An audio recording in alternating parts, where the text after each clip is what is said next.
Hello, this is Janet Michael. In addition to hosting The Valley Today each weekday at noon on the River 95.3, I also produce podcasts, and I'm excited to introduce you to a new podcast series in partnership with Lord Fairfax Community College. Having provided higher education and career training for the past half-century, LFCC is tightly interwoven into the fabric of the Northern Shenandoah Valley and Piedmont regions. Join me every week for conversations with current and former students to hear their funny and inspiring stories as we learn about their journey to higher education, the role that LFCC has played, where they are now, and where they plan to go.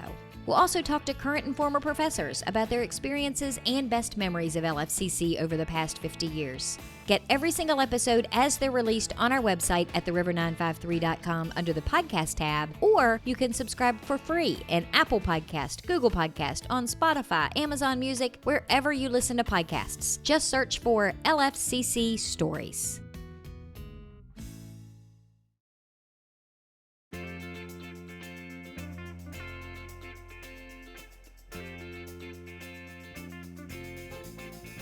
Hello and welcome to The Valley Today. I am your host, Janet Michael. Happy Wednesday as you are listening to the show today. We, of course, have pre-recorded our conversation on the Zoom screen. It is the Valley Business Today Front Royal Warren County edition. That means I'm staring at the smiling face of Nikki Kales from the Front Royal Warren County Chamber of Commerce. And I will tell you, before we started recording, she wasn't smiling, but then she puts her radio face on and all is right with the world once I say, okay, here we go. So thank you for that professionalism,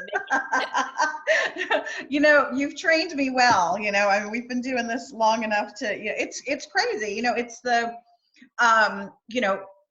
Thanksgiving was last week.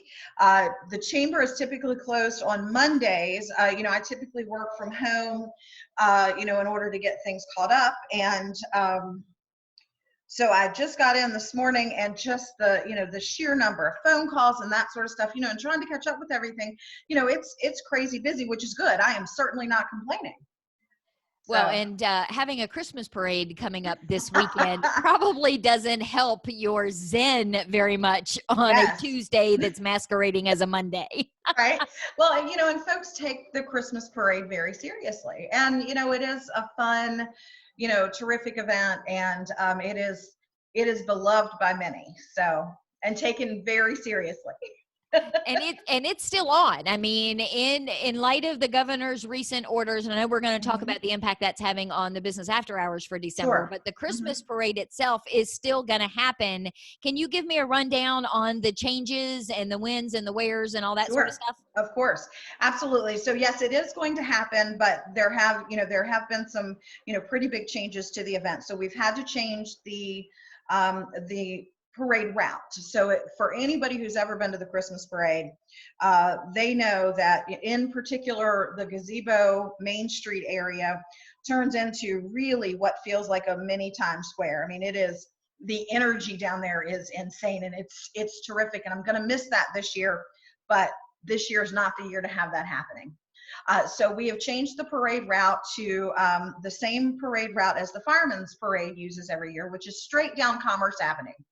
So we'll be turning off of Stonewall Drive onto Commerce Avenue, straight shot all the way down to Bing Crosby Stadium. So we'll turn, right past Marlowe Motors, and they will disband at Bing Crosby Stadium. So it is a very long stretch of straight road. So what that means is it allows for ample space for folks to social distance.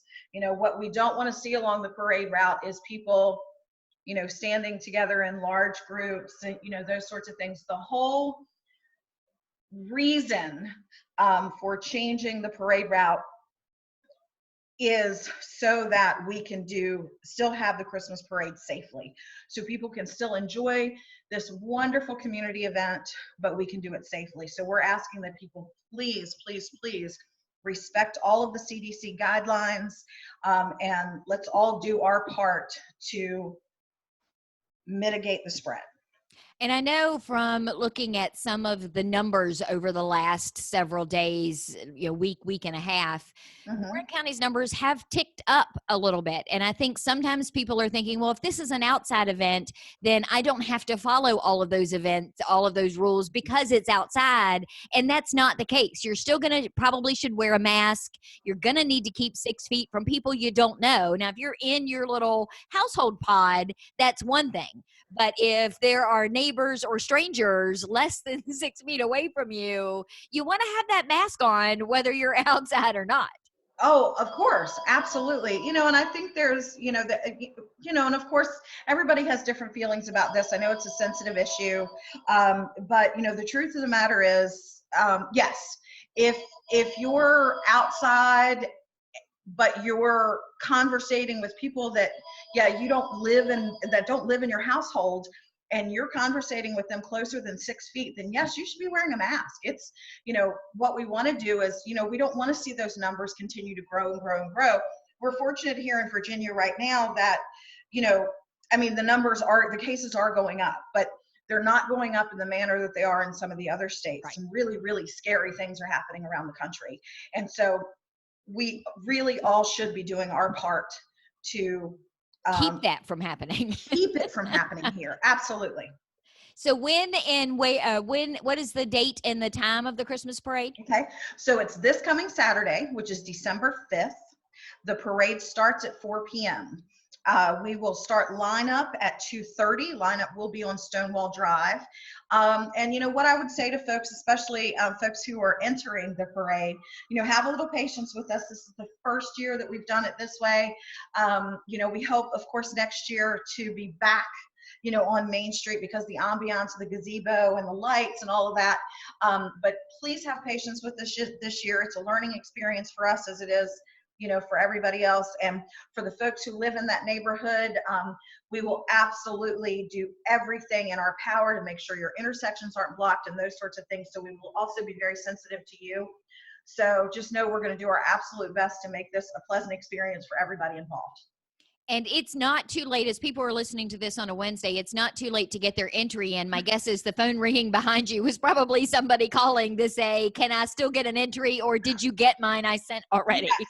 Well, and I've been in the office less than an hour, and already have 4 entries just in that time frame. And I was on the phone with you, of course, when I pulled up this morning and had folks waiting in the parking lot for me. So yeah, we'll take applications up probably until Thursday, just because we want to make sure that we're doing everything properly. And again, we're lining up at a different location. So yeah, if you wait until Friday, I'm probably going to tell you no, just because we'll have things, pretty solid and laid out. But up until Thursday afternoon, you'd be safe. And where can somebody get an application, and how much does it cost to put an entry in the parade? Okay, so you can get an application on the Chamber's website, frontroyalchamber.com. You can also send an email to info@frontroyalchamber.com. Let me know that you need an application. I'm happy to send that to you. And the fee is $25 per vehicle. And it makes sense what you're saying, as somebody who, before the chamber stepped in to rescue the Christmas parade of sorts, I was in charge of it for many, many years for downtown Front Royal. And Yes. You're right. I mean, we had people show up on an hour before the parade was set to start and say, hey, is it too late for me to get in the parade? And God love Bill Powers, because he had been doing that lineup for 100.5 years, and he knew exactly where to put them. And it is easier when you're doing it the way you've always done it. But because this is going to be different, you really do have to kind of set a pretty firm deadline for people to get their entries in this year. Sure. And I'm not saying anything people out there don't know already, but 2020 is unlike anything we've ever experienced before. And so I think we always need to be expecting the unexpected. So the more, that we can give ourselves a little bit of padding, a little bit of grace to make sure that we're getting things right, I think we need to do that.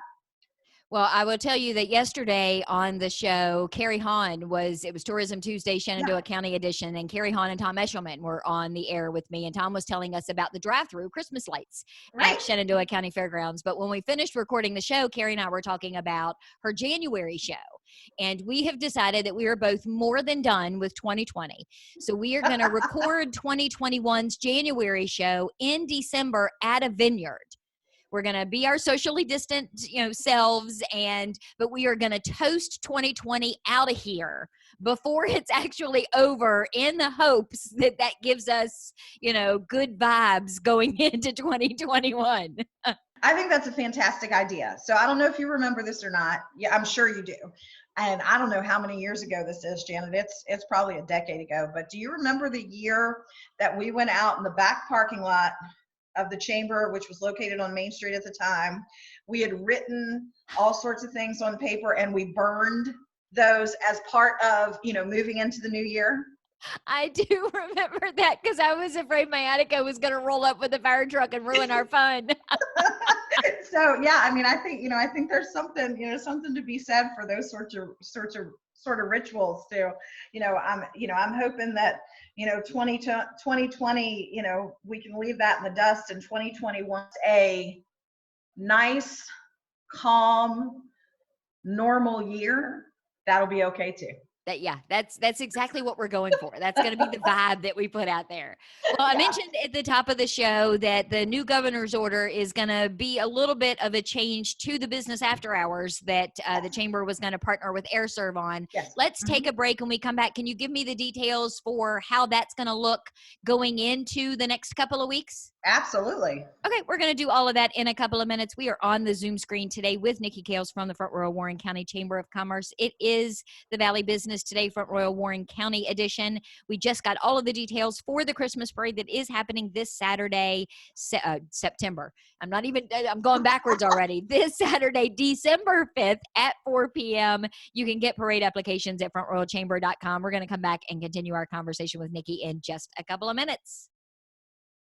Do you know anyone who is struggling with financial hardships because of coronavirus? Our new webinar called Coping with the Money Crunch can help. We'll talk about immediate options to consider, revising or creating a spending plan, and lots of community resources. Then we'll cover how to narrow your priorities, contact creditors, and avoid scams and risky loans. The webinar is free, and you can either join by phone or through Zoom on a smartphone, tablet, or computer. You can find out more by visiting the Northern Shenandoah Valley Financial Education Program on Facebook or calling Karen Poff at 540-635-4549. Let me show you how to make your own plan or help someone you care about get through the crisis. Call 635-4549 or visit at NSV Financial Education on Facebook today.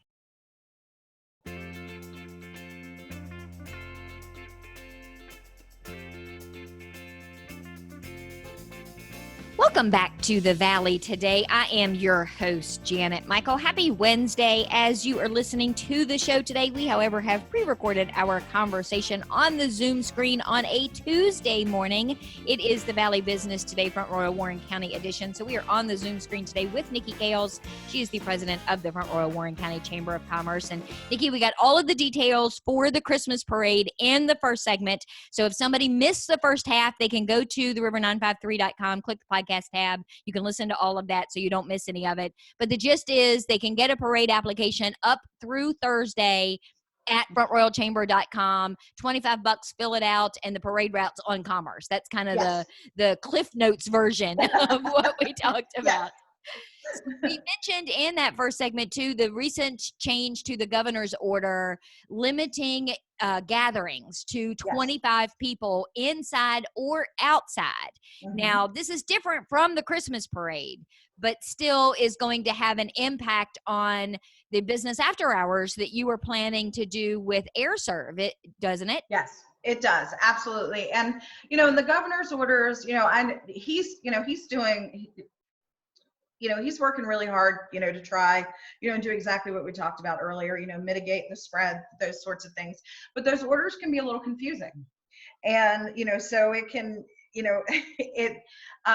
really, really have to delve down into them and read them, or, look to somebody, who's an expert on that sort of stuff to interpret it.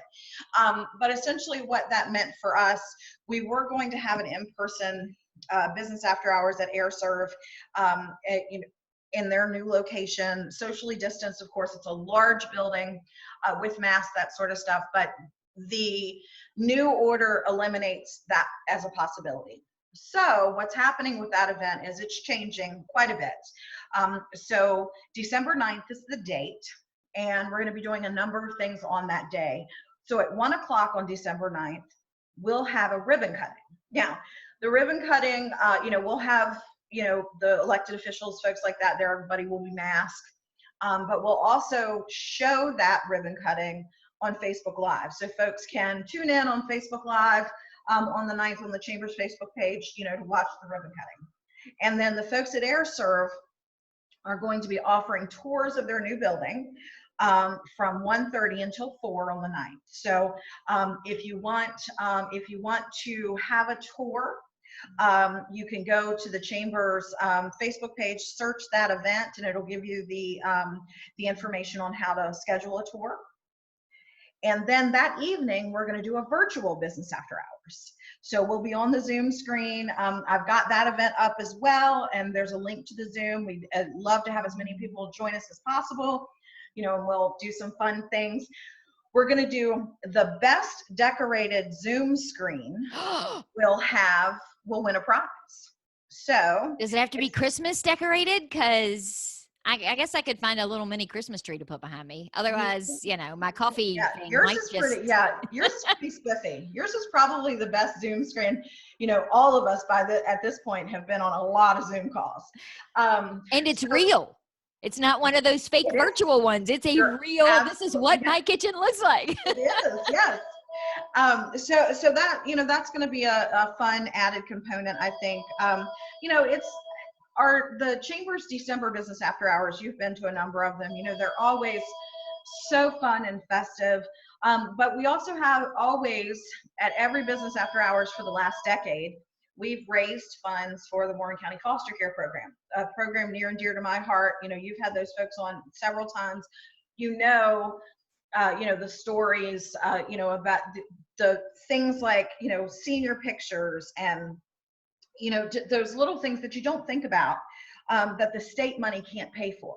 So, they have to, either fundraise or look, find donations in order to have, those things taken care of. So we've been able every year to raise a couple of $1,000s through business after hours for that. Well, every year for the last several years, Ray and Tina Bramble at AirServe, Ken and Donna Evans with Remax, and Tim and Tammy Dar. My favorite former mayor.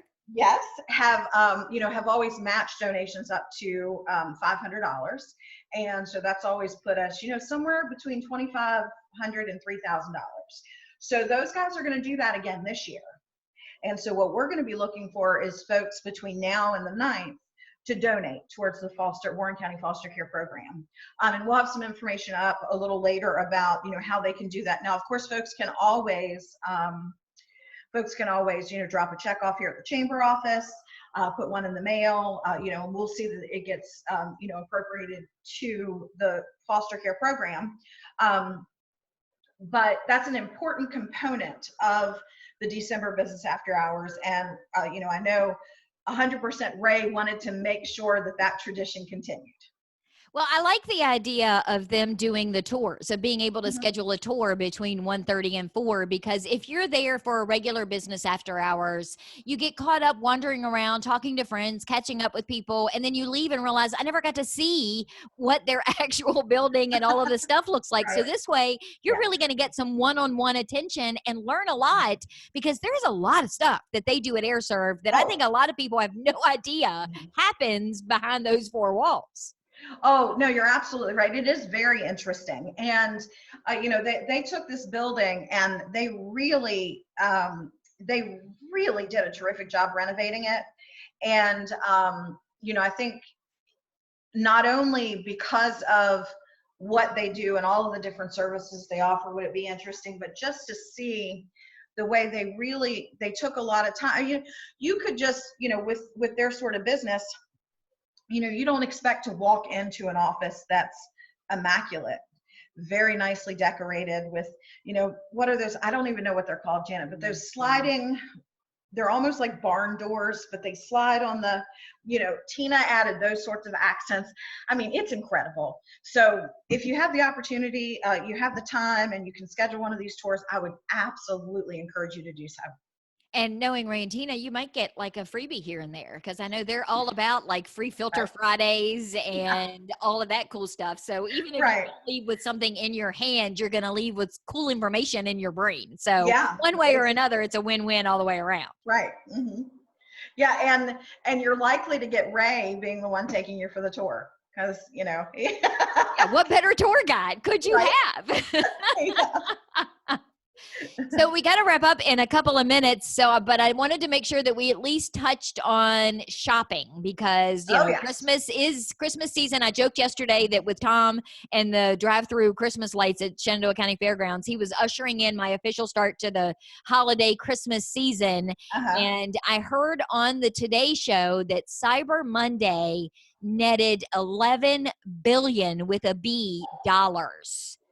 And that a lot of that went to small businesses and local businesses, because the pandemic kind of forced them in a way to pivot to doing online sales with curbside pickup or even doing shipping. Sure. So did you do a lot of shopping? What kind of local shopping have you been doing? Because I know you're the queen of shopping locally.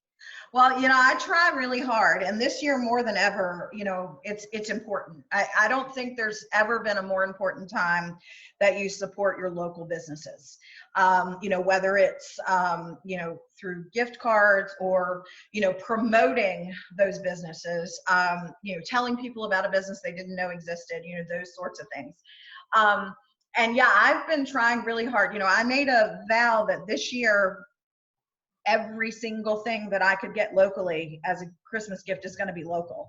There's a thing or two, PlayStation games that my son wants that I can't buy, from a small local business. But other than that, everybody who's getting a gift from me this year is getting something, that's from a local shop. So I think it's important. I think we all have to make that commitment, and we as a community, like every other community in the country, we're going to have to be the ones to save these small businesses. And we can do it. We can absolutely do it. And if all of us just vow that they're going to spend even $50 of their Christmas budget at a local business in their community, that's going to make a much bigger difference than I think maybe people think, oh, but it's only $50. That's not going to help keep that business's door open. Well, it will if 10 or 20 other people commit to just spending $50. That's the kind of thing that gets you over the hump. It's not individually, it's us together. Right. No, you're absolutely right. And it doesn't, like you just said, it doesn't take a lot of effort. And, we all need to turn our thinking around. And, it's really easy to hit that buy now button on Amazon.